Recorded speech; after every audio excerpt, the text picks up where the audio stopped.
Natatandaan po ninyo na ang ating mahal na Secretary de Lima o Senator de Lima, about mga more than a month ago. Bakit mo binawi? Mahal na nga eh.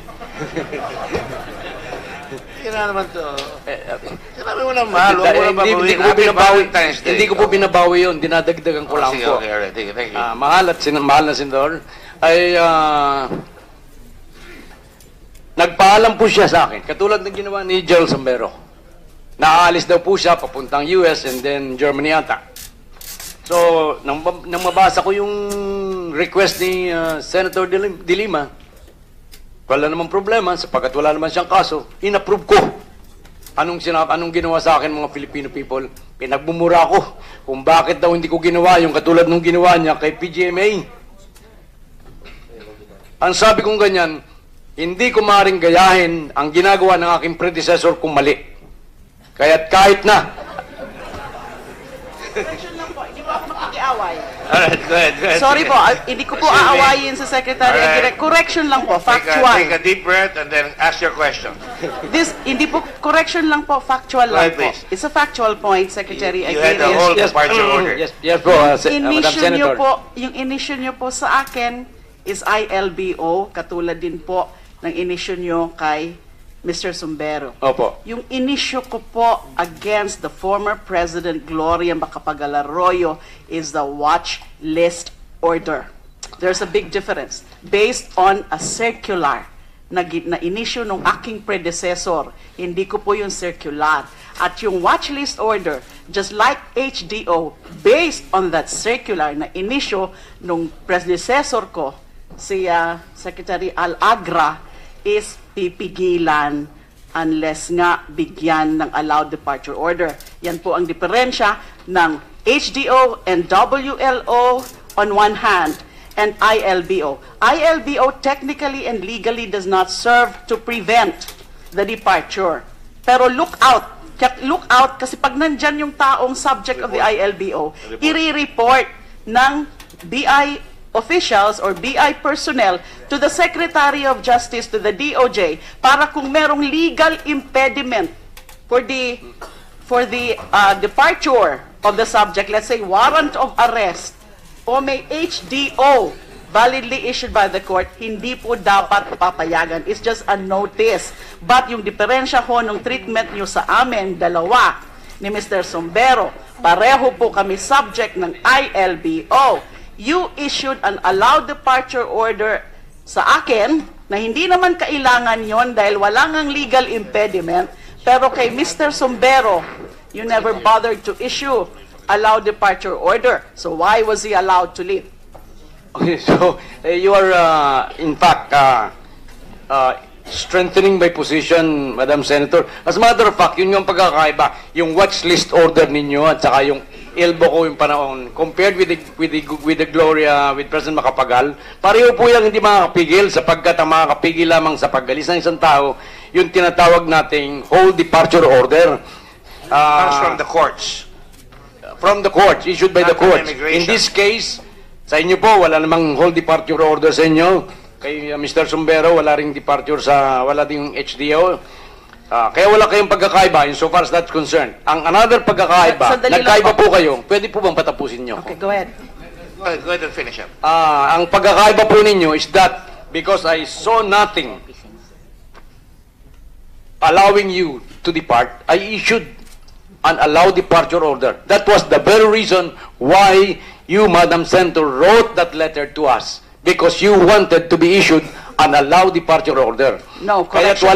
Kaya't walang pumigil sa inyo. As a matter of fact, the immigration officers been calling the DOJ. Ang sabi sa akin, Secretary, nandito po si Secretary de Lima wanted to leave. Sabi ko huwag niyong pipigilan yan sapagkat wala tayong That's correct. Wala tayong magagawa diyan, legal yung pagalis niya, and because of that everybody was bashing me. Pero hindi ko po ininda yon sapagkat alam kong tamang ginagawa ko kahit pasama ako sa mata ng mga tao.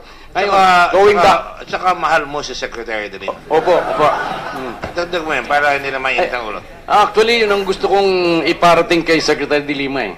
But Senator de Lima, ito pong ginagawa natin, and I would, nung kapanahonan nyo, para lamang po ito, pagtupad lamang po ito sa ating tungkulin. Kaya doon po sa mga officer ng government na sinasabing ang aking pagtupad ay para lamang kay Presidente Duterte, wala pong katotohanan yan. As a matter of fact, doon po sa mga war against crimes, war against drugs, sino po ang parang sumuway sa utos ng ating Pangulong Duterte tungkol dun sa Espinosa killing, kay Mayor Espinosa? Hindi po ba ako at ang NBI? Sapagkat despite the fact that sinabi ng ating Pangulo na I will agree with the version of the police, pinaimbestiga po, nagkaroon po ng parallel investigation dito ang NBI. That is a matter of public record, and I have commended Yes. you for that also. Opo. So let us proceed. Opo. So, Thank you, may Mr. may now Chairman. proceed with respect to... Ngayon, dito po Senator De Lima has one more question. ay, hindi po ako tapos ng paliwanag ko kasi nandun pa lang kami sa parehong inisyuhan ko ng Sige. Ilbo. Anong pinagkaiba ng situation niya at saka situation ni Wally Sumbero? Ang pagkakaiba po ay wala po akong inisyong allow departure order, yung tinatawag nating ADO. Kay Sumbero, Kay Sumbero. Kaya dapat ginawa ng aming immigration officer, siya kinulang tension niya, in-stop niya at inawag niya sa Department of Justice. Which he did not do. Yun ang tanong ko, Which, Mr. Chairman. Which it was not done, Your Honor. Maitanong, Mr. Chairman, kay Ms. Sandali Lopez. lamang po. Could I Bakit finish? po nila Could I hindi finish? kayo Could I finish, in-inform ma'am? sa departure Please ni allow me Mr. to- Sombero? Hold it, everyone. I will allow Secretary Aguirre to finish so you can compile your questions. Go ahead, please. So, anong nangyari po nun?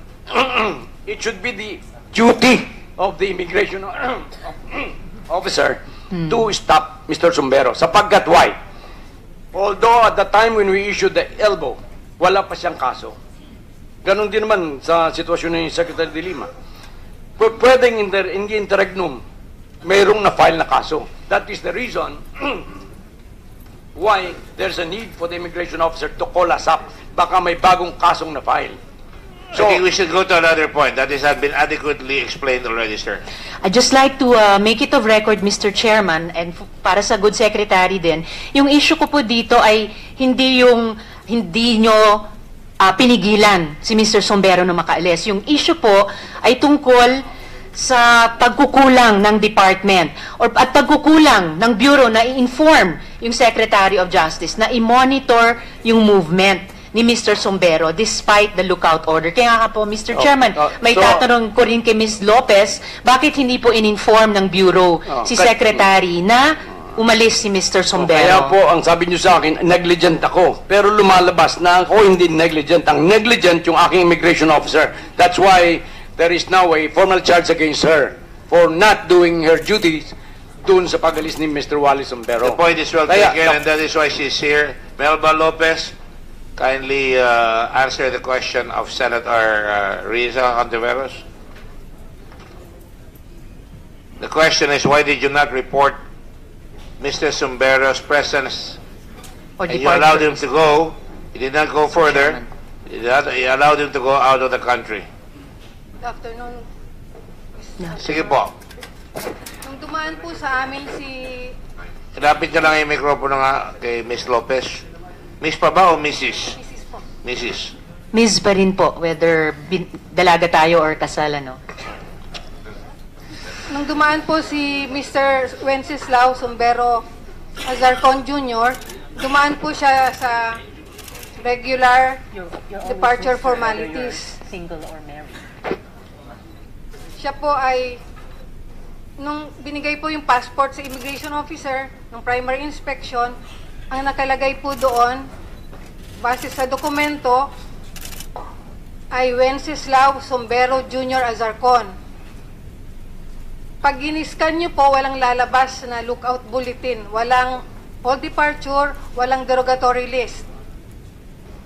Kasi po ang nakalagay sa lookout bulletin is Sombero Wally alias Wally.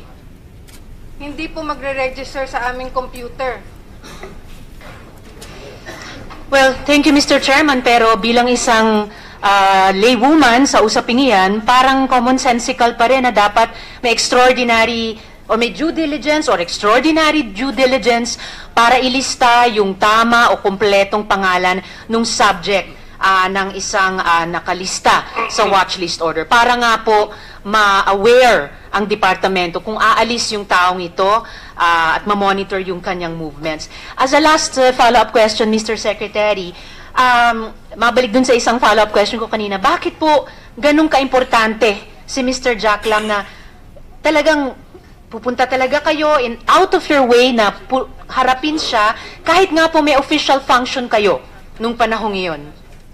Mr. Chair, Your Honor, Madam Senator, hindi po ako nag-adjust. Sila ang nag-adjust sa akin.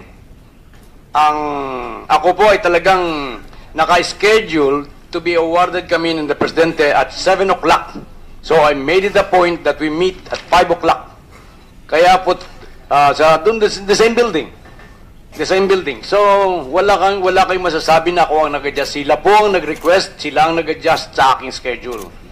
Sana po kahit ordinaryong Pilipino na mag-adjust sa schedule nyo, ganun din, makaharap kayo kung meron silang problema, kahit sa labas ng office hours, Opo, kahit alam mo sa po, labas ng opisina. Medyo actually magiging unreasonable demand naman ng mamamayan sa inyo yon dahil meron talaga kayong official time at saka place para gawin yung inyong official functions. Kaya I will leave it at that for now, Mr. Secretary, Mr. Chair. Yung mga final questions ko kay Sec Aguirre, babalikan ko na lang dun sa pagbuo ng komite natin ng recommendations in aid of legislation, yung kaugnay ng mga tanong ko dun sa Republic Act 6713, tsaka yung Code of Judicial Conduct, as I believe it would apply in principle, in spirit, kahit sa ating nasa legislature or sa inyong nasa executive.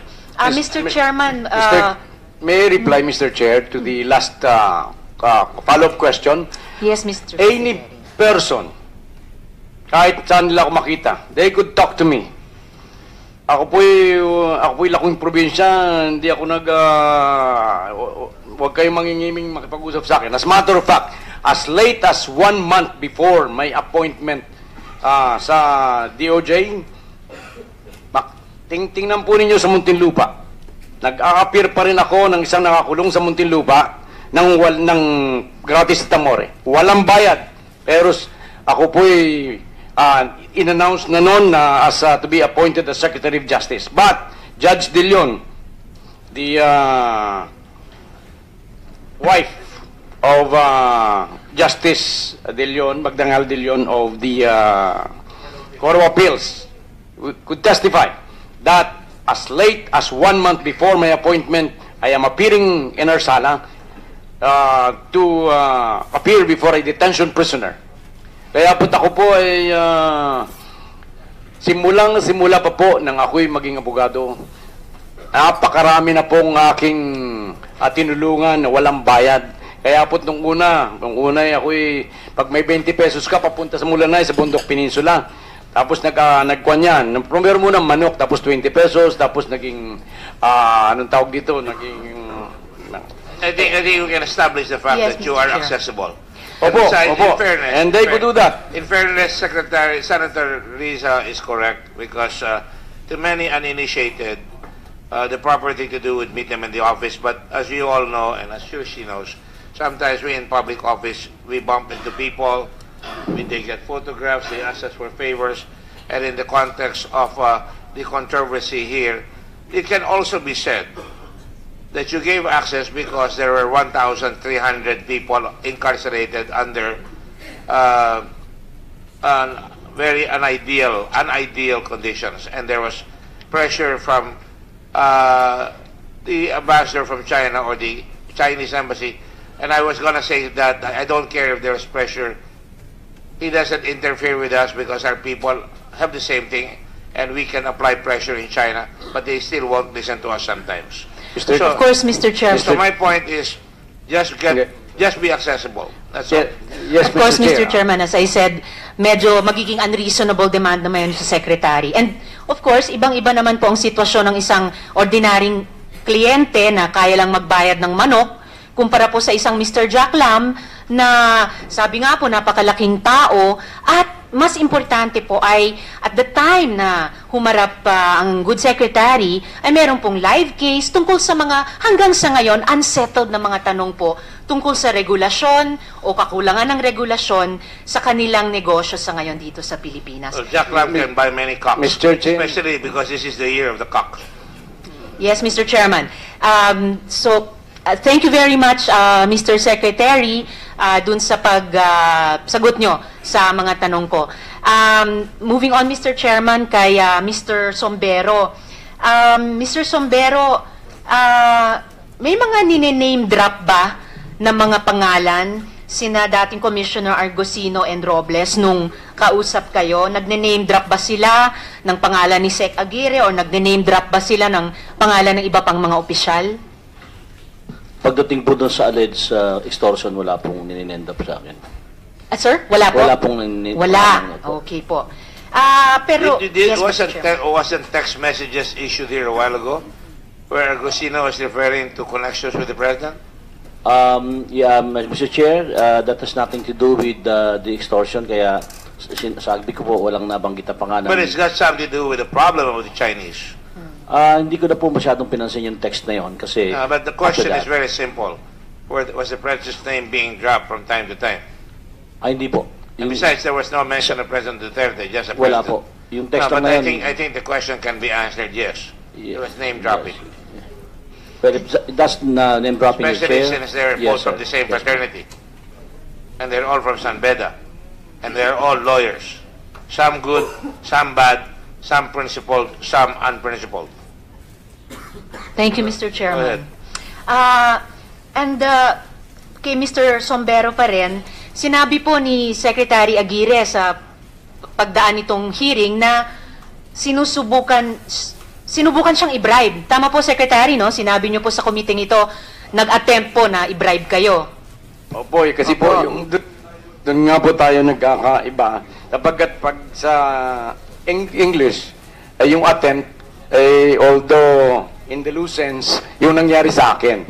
Pero kung ito'y technical sense, in the sense na mayroong attempted bribery or attempted corruption, ay wala po. Sapagkat walang overt act na ginawa si Mr. Sombero. Hindi ko na po ipa-follow up yung full and technical meaning dahil sa ating mga puso, alam naman natin kung ano ang bribery. Ang punto ko dito ay sinabi ni Sec Aguirre, sinubukan niyo siyang i-bribe. Sabi niyo naman, Mr. Sombero, hindi niyo binabribe si Sec. Tama? Yun ang sabi niyo sa komite. Hindi niyo binabribe si Sec. Tama po, Madam Chair. So, sino pong nagsisinungaling? Kayo o si Sec Aguirre? Sinabi naman po ni Secretary Aguirre na walang overt act ng bribery. Yan po ay paningin perspekto niya, iba naman perspective ko. Kung pwede ko sanang basahin itong November 25 na text namin ni Secretary. Sige, babasahin ko rin po Ito po ang dahilan kaya eventually. nagka-meeting kami sa Sandali, BGC. excuse me, Senator Risa. I don't think it's a question of lying right now because it has not been proven it's one word against the other. However, I would like you to ask Senators, Mr. Sombero, what did you mean by that then? By the phrase na kailangan may mag-alaga, kailangan may Thank you, Mr. Chair. Ninong, kaalyado. or whatever it was. Ano ibig niyo sabihin pala doon? Dito po nagsimula yan, Mr. Chair, if you will Sagutin allow mo me. muna. Hindi ko tinatanong kung saan nagsimula. Yun po ang dahilan kaya kami nagkaroon ng meeting noong November 26 because of this. Ano nga yan? Sabihin Ito mo po, na. November 25, tumawag po ako kay Secretary ng umaga ng bago magtanghali. Sir, can I call? Urgent. Sumagot naman si Secretary ng mga bandang alas 12:30. Okay, Jen. This was November 25. Then after that, nag-usap kami sa telepono. Ang pinag-usapan namin ay yung tungkol sa November 24 Fontana Raid.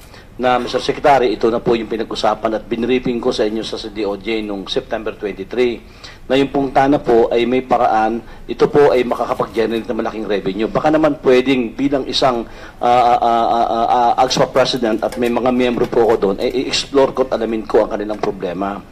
Ganun nga po, nagkausap kami ni Norman at nakapag-set kami ng meeting. Nag-feedback po ako kay So Secretary. it was you who set up the meeting with Secretary Aguirre? Hindi po. Ito pong, pagka nabasa ko po ito sa inyo, malalaman. I'm just But asking a simple question. Hindi po. Hindi po ako ang nag-set. Who set up, Mr. Secretary Aguirre, who set up the meeting with you between Jack Lam, within this guy, Mr. Sombero. Actually, he called me. Who Sinabi called po you? niya, Who's si they? General Zambero said Jack Lam would like to talk to me. And sige kako. Thank you. May meron kaming I don't want to cut you off, but I just want to ask you because we're running out of time. The Secretary said, Chair, you called him. mag-submit ako ng proposal. You called him, right? Opo. Oh, Text ako ikaw tumawag. nag-initiate. You wanted to have a meeting with him. And you wanted to have a meeting with him because madaming nakakulong. Pinapalabas mo dito, you want to set up a meeting with him. Okay, marami nakakulong. Dadagdagan mo pa ng advocacy mo na magandang negosyo itong internet. Di ba? Madam Chair, ang tawag yan again? Online. Online gaming. Yes Mr. or Chair, no? Mr. Chair, no po. Hindi No? po ganun ang nangyari. Ah, Kaya, sige, paliwanag if you mo. let me read this, makiklear po ng konti. Kasi pinagsabit niya ako ng proposal. Ah. Ito po ang sinagot ko. Sige, sagutin mo na. Confidential. Sir, update. 2 p.m., 25 November 26. Number 1. Drafting letter to DOJ Secretary from law firm of Atty. Rodel. Number 2. Letter from AXPA. Kasi sinabi niya po mag-submit ako ng proposal. Number 2. Letter from AXPA as advocacy group to introduce a solution advantageous to the interests of the national government. Number 3. I already spoke with Chinese National Norman.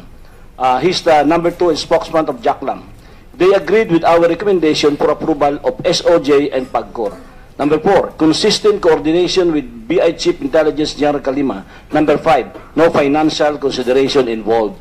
Ito po nagustuhan ng Secretary ito kasi walang pag-uusapang pera. In other words, what I didn't asking you and telling you what happened is, una, there was the Chinese, and then secondly, binibida mo yung advocacy mo na pumapayag in principle yung secretary na nagbigay ka ng papel na ganyan para maintindihan lalo yung internet or yung online gaming. Correct. Correct? Correct, So Madam. the answer is simple. Yes. Yes po. Okay. Thank you, Mr. Colonel Chairman. Sambero, do not tax our patients. You are not an expert in taxation. Okay, go ahead. Thank you, Mr. Chairman. So, ibahin ko lang yung tanong ko bago ko kayo iwan sa pagtatanong ko ngayong hearing. Mr. Sombero, kayo po ba'y nagsasabi ng totoo sa hearings na ito? Absolutely, Madam Chair. O si Secretary ba ang nagsasabi ng totoo sa hearings na ito? Nagsasabi rin po silang totoo. So paano po yon? Sabi nyo, hindi nyo sila binabribe. Sabi Tama po. nila, Yes. sinusubukan nyo silang i-bribe. Paano completely contradictory yung sinasabi ninyong dalawa? Paano pareho kayong nagsasabi ng totoo? Ang sabi ni Secretary Aguirre, and I asked him, do you consider this an offer of a bribe? The answer is yes. That's why I went into that harang. In fact, that is indirect bribery. It is, Mr. Chairman. That's covered under the provision of the Revised Penal Code. Indirect bribery, offering, etc. The way he took it is indirect bribery. From his standpoint, he was not bribing, he was lobbying. Wow, okay. Ang hirap din po kasi, Mr. Chairman, para lagi tayong nag-hair split between yung ibig sabihin ng bribery at yung technical definition ng bribery, yung pagsasabi ng totoo at yung pagsasabi din ng totoo kahit magkaiba, totally contradictory sa isa't isa yung sinasabi ng dalawa. Yes, Mr. Chairman. I agree with Secretary Aguirre in a statement that what was a bribery attempt. Thank you, Mr. Correct. Chairman. Mr. Chair, paano That's natin right. I said that, mapagtatanggol ang sarili Mr. natin Chair. dito I said kung that. hindi ako bibigyan ng pagkakataon Yes, na makapagpaliwanag? Yes, Secretary. Yeah, I thought you were asking me if that's a bribery attempt. I said that it's yes. Yes, it is, right? That's what I you said said. that, Now, Mr. Chair. paliwanag kayo. Yeah, Colonel Sombrero. Ito nga po ang dahilan. The following day, sinabi sa akin ng sekretary na mag-usap kami ni former Deputy Com.Al. Kami po talaga magkikita ng alas 3 sa UCC Cafe ng November 26. Already explained. Opo. Ngayon po, natuloy yung PGC kasi si Secretary papunta ron, gusto niya ma-maximize ang oras niya kaya binigyan niya ng instruction si Deputy Commission, former Deputy na doon na kami magkita. Kaya na bago po yung... Bago yan, ha? Opo. Bago yung sinasabi mo, now it is Secretary Aguirre instructing Argusino to make the arrangement at 5. Tinawagan po ako Is that ni... correct, Secretary Aguirre? Kami po ang magkausap ni did you Commissioner instruct- Agusino. did He you said instruct- he said that O merong magkikita naman pala kayo ni na Jack Lam ng 5 o'clock. So hindi na namin itutuloy yung 3 p.m. namin. Pwede po ba akong sumama? Iba yun. Sabi ko, Tama. I agree. Kaya sumama po yun ang reason kung ba't nandun si Commissioner Agusino. Pwede ko pong ituloy, Chief Mr. Chair? Tuloy mo na matino. Opo. Gusto nyo ng katotohanan, sinasabi ko po. Pag paumanhin po ninyo, kung mabibigyan lang kami ng pagkakataon magpaliwanag, makukuha nyo yung sagot. Ang problema po natin, I'm sorry to Mr. Chair, Madam Chair, hindi po kami nabibigyan ng pagkakataon. Makasagot lang maayos. Patong-patong po ang tanong, isa lang ang sagot, napuputol pa. I'm sorry po, Chairman, bigyan nyo we kami are ng under pagkakataon. time pressure. So Eh, out of courtesy to the son. members of the committee, Hindi I po, am not- kailangan I'm sorry, Madam Chair.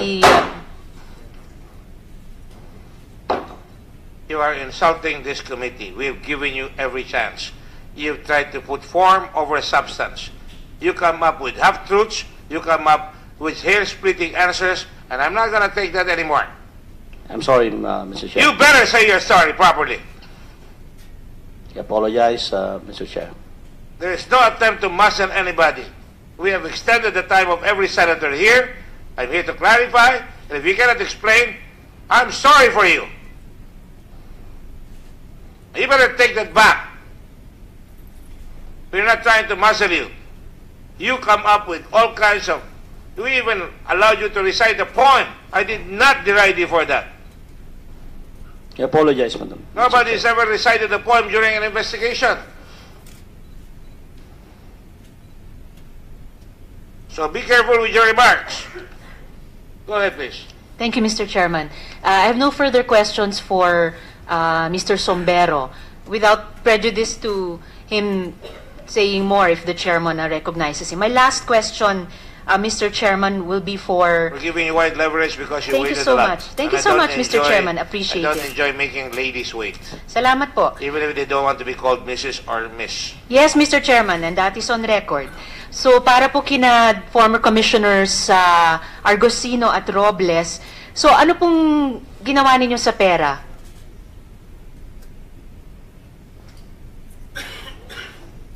Yes, sir. After receiving, ma'am, Mr. Chair, after receiving the money, umuwi ho kami. Then we had the agreement to meet again. Tapos binigay ko na po sa kanya the following Kanino po? kay Attorney Argusino yung natanggap kong 20. Okay. Tapos ano pong ginawa ninyo sa perang iyon, Mr. Argosino? Ginastos ba ninyo or ano pong ginawa ninyo sa perang iyon? Nasa ano po yun? Meron ho akong maliit na opisina sa bahay. Meron ho akong lalagyan doon. Doon ko po inilagay. Sa paalala nga po ni Mr. Chairman na nasagot na po iyon, mapapatunayan nyo ba na hindi ninyong dalawa ginastos ang pera at ibinalik lang bago isauli? So, nasaan na po yung pera ngayong sandaling ito? Tinurn over po namin sa Department of Justice. Yung 20, actually na binilang ho nila is less than 1,000. 30 million less than 1,000. 30 million less than 1,000. At kino-confirm naman po ni Sec Aguirre iyon. Andun na po, hanggang ngayon pong sandali nasa custody po ng department.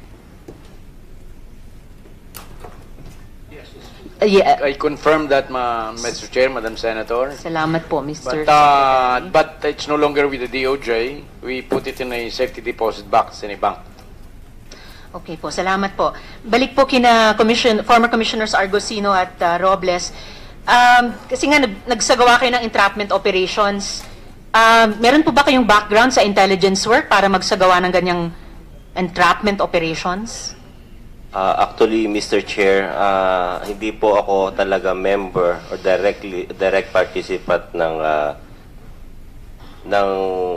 kanyang investigation. I was just requested to assist him where he was seeking legal opinion on whatever steps that he would want to take.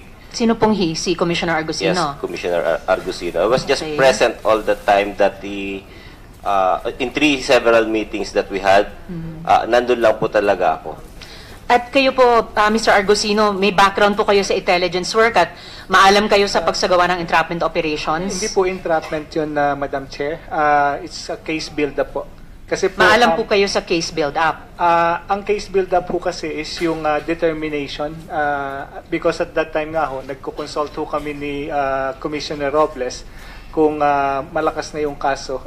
Nalaman ko nga ho na walang ebidensya kay Jack Lam. So talaga hong napakahirap alamin dahil sinasabi ko nga ho doon sa aking case build-up. Maski si General Sumbero naman ho ay sinasabi na yung pera ay kinuha lang sa mga casino operators. Kasi ho, ang nature po kasi ng corruption of public official is alamin kung sino yung principal. Kasi po kung ang sinasabi po nung agent like Mr. Wally Sumbero ay hiniram lang niyang perang yan at hindi yan galing consistent naman po yung sinasabi nila, kaya po hirap na hirap nga akong mag-conduct ng case build-up, kaya po natagalan yung pagpa-file po namin ng kaso, Your Honor. Pero Mr. Argosino, ipaalala ko lang po na na-quote po kayo sa media na sa sarili ninyong salita, it was an entrapment gone wrong. Paalala ko lang po sa inyo yun. Hindi ko po alam ang entrapment kasi sa amin po ang case build-up po, pag nakakuha na kami ng dokumento, magpa-file po kami ng kaso. Yun po yung ginagawa namin as lawyers before. And kaya ko nga po kinoconsult din si Commissioner Robles dahil dati po siyang prosecutor. So, ito ho nung biglang na turnover, sa kanya ko rin ho kinonsult dun sa City of Dreams. Pera daw yan, sinabi niya. Anong gagawin mo dyan? Alam mo ba kung sa kanino galing? So, kaya ko rin ho sinabi na nung pababa na kami sa elevator, ebidensya mo yan.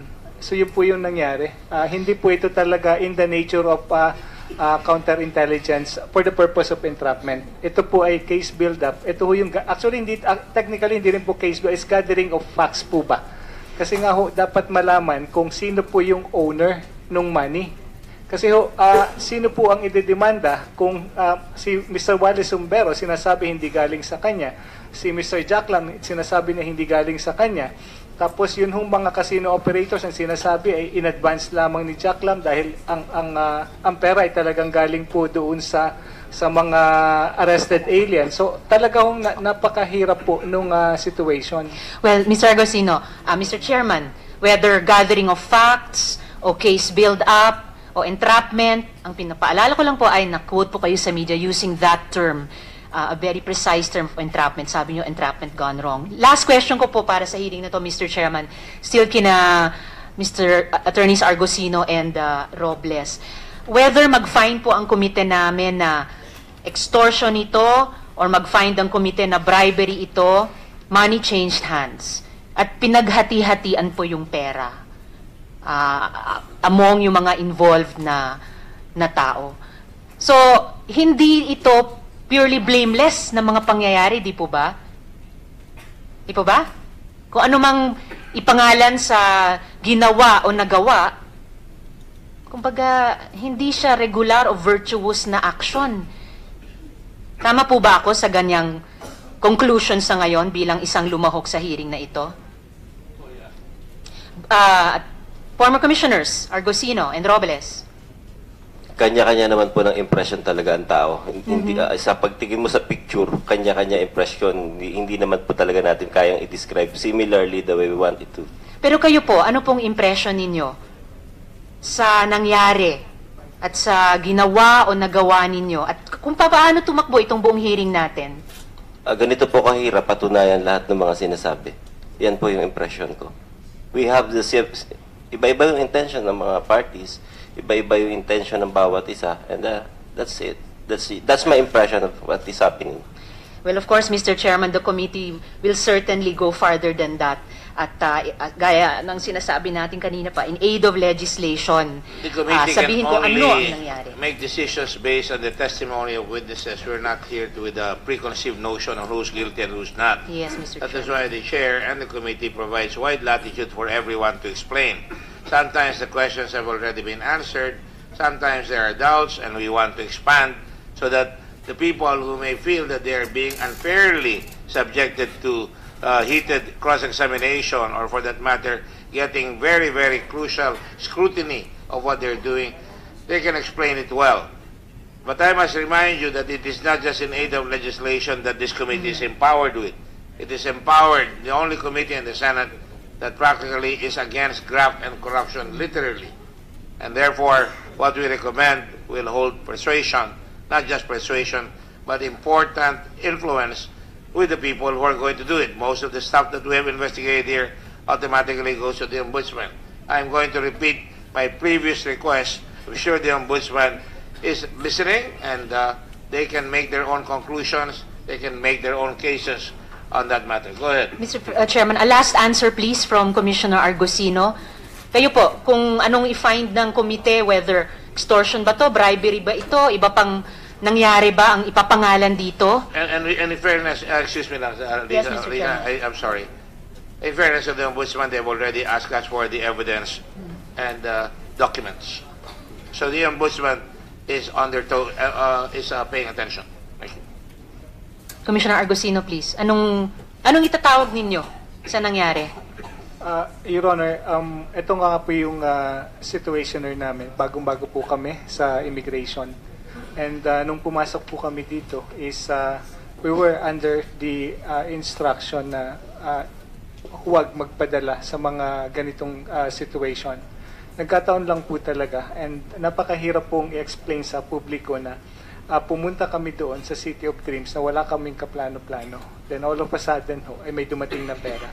Ang napakahirap po namin i-explain, and I understand, marami po nagsasabi na we did not exercise good discretion in keeping the money was because of certain events na talaga pong hindi namin ma-explain ng totoo sa ng ganito kadali sa publiko dahil nga po yung mga subsequent events like yung pagdating po nung General Kalima, pagdating po nung nagdemand na siya ng pera. So, kung meron man po kaming mga pagkakamali, sana po ay maintindihan ng publiko dahil napakahirap po nung aming situation. Kanino po namin ito turn over yung money? Kanino po namin aalamin na ito nga ay galing kay Jack Lam? Kanino po namin, ano po yung gagawin namin kung alamin para saan yung pera? So talaga pong much as we would like, as the commissioner would like to be of help to sa Bureau of Immigration, kami rin ho ay nahirapan, Madam Senator. Hirap na hirap po kami, honestly. Hindi po ito yung ordinary situation na ganito na lamang po ang mangyayari. Kaya po kung meron po kaming nag-exercise ng indiscretion, ako po ay humihingi ng paumanhin sa publiko dahil kami po ay bago lamang sa immigration. So, barely halos 3 months lang po kami dito at bilang bago po sa administration ay talaga hindi namin ine-expect na may mga ganitong pangyayari. So, Madam Chair, Madam Senator, Mr. Chairman Gordon, Senator De Lima, we apologize kung meron po kami ganitong indiscretion. Hirap na hirap po talaga kami. Well, we have nothing but sympathy for you, but you have to really fight it out now in the courts. Yes, Mr. Chairman. Thank you very much, Mr. Chairman. At bilang miyembro ng publiko, salamat din sa unang paghingi ng paumanhin ko sa narinig ko sa kahabaan ng hearings na ito. Pero we expect more from our government agencies. Hindi sabihing bago lang kami dahil sa ganitong mga kaimportanteng kaso. We expect more. And that's why the Blue Ribbon is here to point out misfeasance, malfeasance, or non-feasance. Maraming salamat po, Mr. Chairman. I thank you, Senator Risa Ontiveros. I shall now call Senator De Lima for the last few questions that she's going to raise. I think we will finish by 6 o'clock tomorrow morning, so please prepare to go. I can do it up to 6 o'clock tomorrow morning.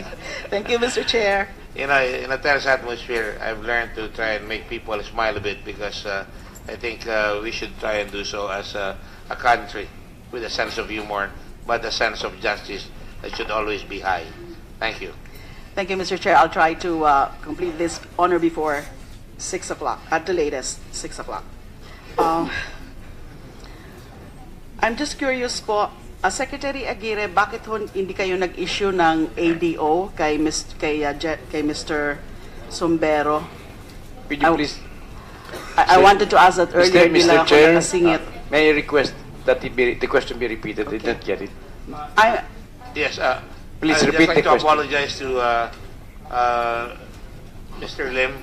He's been asking me if he could go, thank you, and with the permission of everyone, Mr. Lim, you can go. Yes, I know that In the next hearing, may I be allowed Your Honor to be excused? yes, yes, I can get you back here in the next hearing if need be. Thank you very much, Your Honor. We don't just invite here. You were invited by Senator Escudero, and I have to. He had some questions for you, and I think it was adequate. Thank you very much, Your Honor. Thank you. Thank you for your kindness in coming here. Yes, go ahead. I was asking, Mr. Chair, if What the is the question? senator could Yes. repeat the question. I did not get it. May I just know, please, why you did not issue an allowed departure order to Mr. Sumbero, because it would appear that, according to his letter to the good chair, he actually informed you about his intention to leave on January 16. It is because of the magnitude of the case that they are facing. So, if they, I believe at that time, I am very sure that the Senate Blue Ribbon Committee will be holding its hearing, and so. So in the it is a- exercise it of is- your it best is- judgment. It is a judgment call on the part of Mr. Sumbero to, if he could postpone his going abroad. So it was in the exercise of your best judgment, although there was really no legal impediment at that point.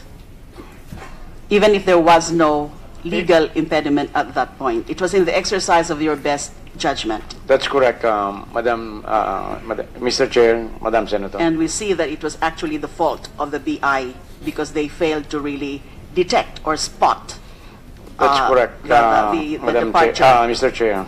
Timely detect or spot. Okay. Mr. Sumbero, do you consider yourself a consultant of the DOJ or the Secretary of Justice? No, Your Honor, Madam Chair. Nasabi nyo na po na you conducted a briefing last September, twice ata for DOJ, Mr. Chair, confirm po.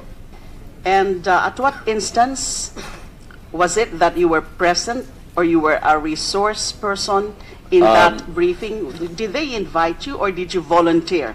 I was invited, Mr. Chair, Madam Senator, as resource person. Who invited you po? Secretary Aguirre and one of his brad, he was looking for somebody who can brief them about the status of online gaming in the country and also the STL. So the briefing was September. September, Yes. informal briefing was Before September 10. September 10 magkakilala po. na ho ba kayo ni Secretary Aguirre before Hindi po po. before the briefing? Hindi po po kayo So it was the first time na nag-meet po kayo Yes during po that po. briefing before the DOJ. Before the DOJ, September 10 And po you po, were Madam saying it was in relation to online gaming and also sa STL. Confirm, Madam Chair. What was your personality in giving a briefing or being a resource person for STL? Well, it's originally, Madam Chair, it was not STL. It was about the status of online gaming because, according to one of the Lex Taliones, Brad, that the SOJ were trying to look for a resource person to help them prepare the documents for the